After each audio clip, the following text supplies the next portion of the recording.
Hello, hello, hello. Welcome to my channel. All right, this is Sarah, your mortgage loan officer. Thank you for coming to my channel. I hope you like, subscribe, and share. Go ahead and subscribe for it. So then when I put out new content, you'll be notified.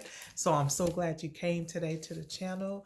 And I hope I can share some information that will help enlighten, encourage you on your financial journey. So before I get started, I just want to share something with you. I believe in you. I usually like to say something encouraging, and I do believe in you. You can do it if you put your mind to it, believe it, and then start to receive it and walk in it. You can do it, whatever you have planned to do.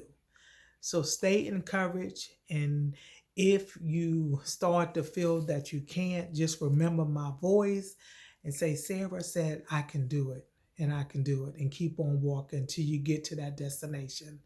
I'm proud of you. I think you're awesome. God is in love with you. He will be with you. And I encourage you that this year is going to be a great year for you. All right. So I'm going to go ahead and start sharing. All right. So today I want to talk about something that I want to crack open. It's a topic that plays a big role in our financial lives. And what is that topic? Credit scores. The credit score. So I want to share a little bit about the credit score and what it is. Okay. I want to guide you through the basics of understanding your credit score, show you how you can improve it. So let's get started. All right. So first, we're just going to say, what is a credit score? In simple terms, a credit score is a number expressing what lenders use to access your credit worthiness. So that's just basing it on your credit score, and it's based on what kind of interest they're going to go ahead and give you, because they want to know how worthy you are with your credit. So as we know what a credit score is, and it runs from the numbers 300 to 850, and it is considered poor, fair, good, and excellent. Okay, and it is made up of 5 main factors. Okay, and what is those 5 factors? The first one and the largest one that is based on is payment history. So it covers around 35% of your score is just on payment history. That's first. The second thing is the capacity used, or how much you use of that card. That's 30%. The length of credit history, so how long or what's the age of the credit that you have on your credit report, that's considered 15%. The type of credit used, and that could be a variety of your different credit things on your credit reports, like credit card, personal loans, mortgage payments. So the variety of different credits that you have on your credit report, that is 10% of your score. And the last one is the new credit. Okay, so you're asking for new credit, so that's another 10%. So they look at those 5 items to try to figure out that builds your credit score, and the lenders look at that to see how worthy you are of credit. Okay, so being that we're talking about the payment history, okay, let's talk about the payment history. How long and how well you make your payment. Do you make your payments on time? Okay. Do you make sure that you might have auto payments so it'll automatically get paid, so you make sure that everything is paid on time? You got to make sure that you have enough in your account. So don't pay things or have things set up when you know you don't have enough funds in your account, because that's going to make it late, and then you have to pay a late payment, and it's just like a trickle down effect of just things that you don't want when you want to make sure you're making those payments on time for your credit score. Okay, so the first thing, always pay your payments on time. Okay. Now, the second one is how you need to keep the amount you owe on the balances below 30%. So that's when we're talking about the credit utilization, or how much you owe on the credits on your credit. Okay. So you want to keep it under 30%. So let's just say you have $1,000 credit card. You want to keep that balance under $300, 30% of it. So keep it under that amount. Another thing is, don't close old credit cards, because then at that point we're messing with the credit history that you have on it. Okay, so if you had a credit card 10 years ago and you made payments on time, or even if you don't have a balance on it, don't close it, because that is part of your credit history, and it still counts on your credit score. So it's best just to leave it open even if you're not using it. Another thing is, don't apply for too many new credits, because remember, we're talking about new credits. It's going to be part of your credit profile for your credit score. So you don't want to add a lot of new credit. Okay. And to have a mix of credit, you might have credit cards, retail cards, personal loan, mortgages. It looks at all those things, because remember, we're looking at those 5 different things that make up your credit score.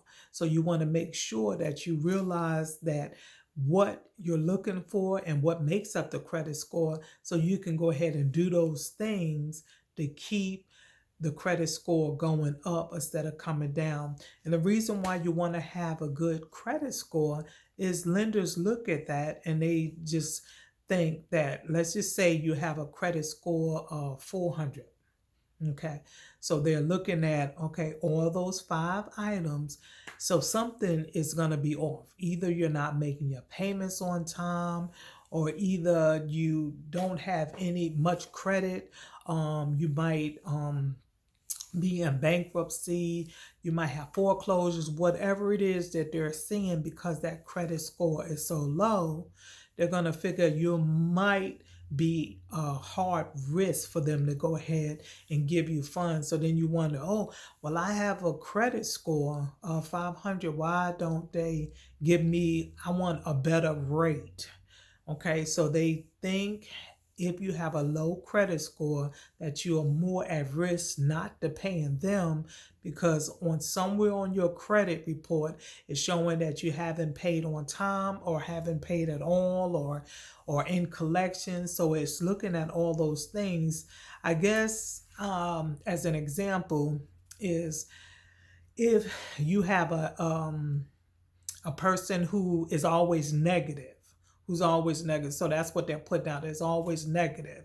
You don't want to hardly be around those people too often, right? So if your credit score and you haven't been paying on time, it's going to be likely that a lot of people don't want to give you money. Okay, so it's the same thing. So if you have something that you bought and you didn't pay for it, most of the time they're going to think, well, why will I trust you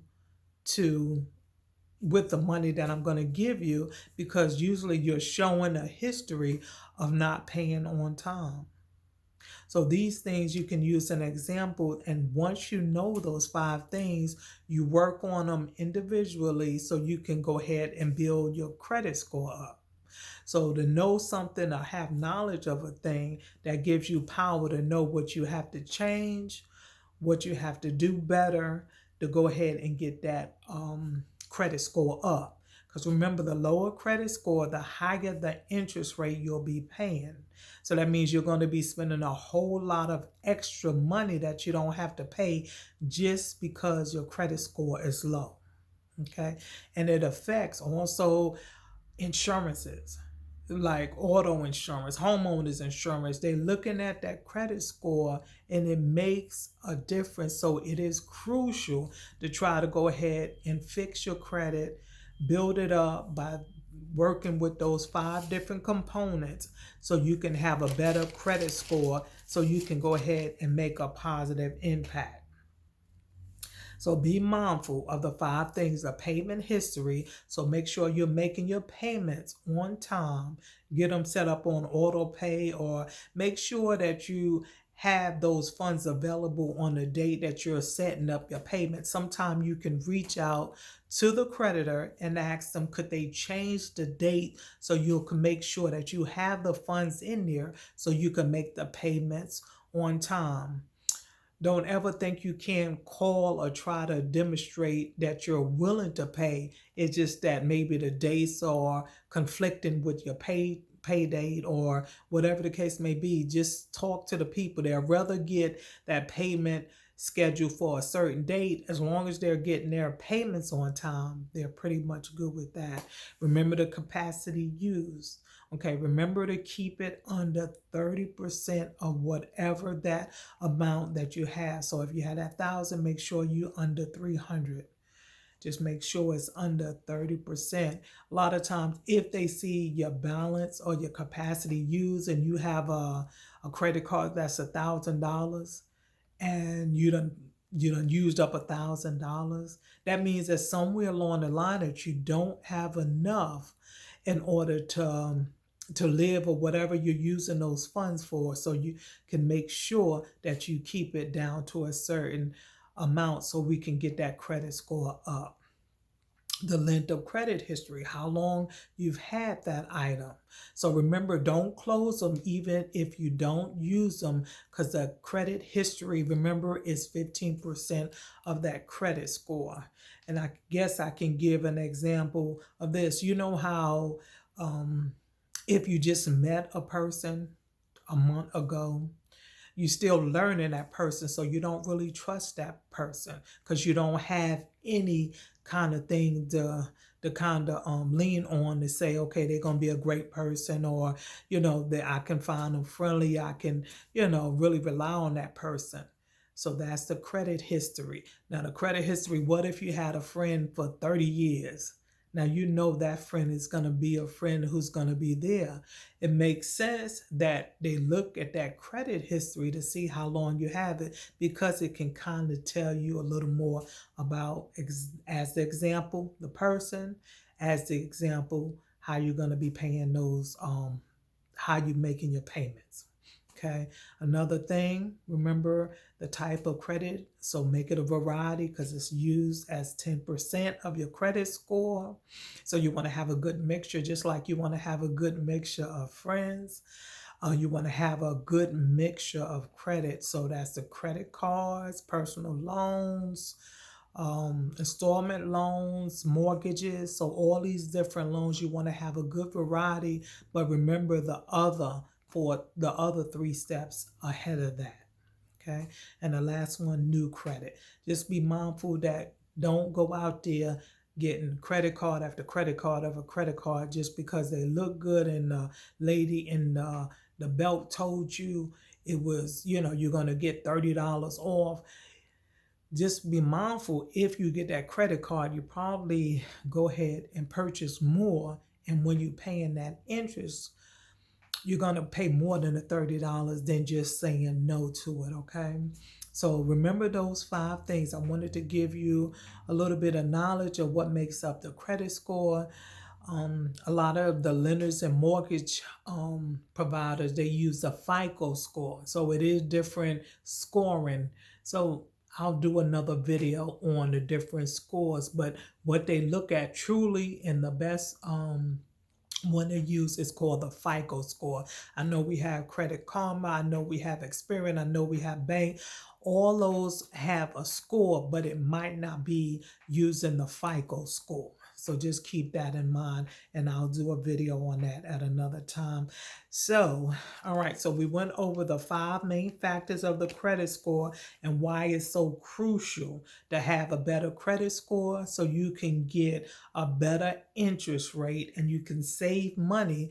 And with that saved money, you can go ahead and buy you investment properties, buy that nice car, take vacations. So you want to save your money by just even doing those 5 things to get that credit score up. Okay. Thank y'all for coming to my channel. I hope you like, I hope you share, I hope you subscribe. Somebody else might want to know what the credit score is, because I know in this mortgage space that I'm in, I hear a lot of people with concerns and maybe they just don't understand. So I wanted to share this information because knowledge is power, and then you can use that knowledge to get that credit score up. So if you found this information helpful, please share with others because we all need one another. Okay, so like and share, comment, and even put some things below on things that you want to hear about. Anything about the finances, anything about mortgages, and reach out to me if you're ready to make that decision, ready to go ahead and purchase that home. Give me a call. My number is 706-421-3478. Again, that number is 706-421-3478. I would love to help you. I would love to help you through this mortgage, through the financial journey. So be encouraged, share, like, subscribe. Until the next time, y'all be blessed. And I'll put my contact information below. And also, let me go ahead and put in the comments a free ebook to you. I wrote a guide on purchasing, and it talks about the credit score, budgeting, and different things that you can work on. So feel free to read that. It's a small ebook that you can read, and it has my contact information in it. All right, y'all be blessed. I love you, but God loves you so much more. Bye-bye.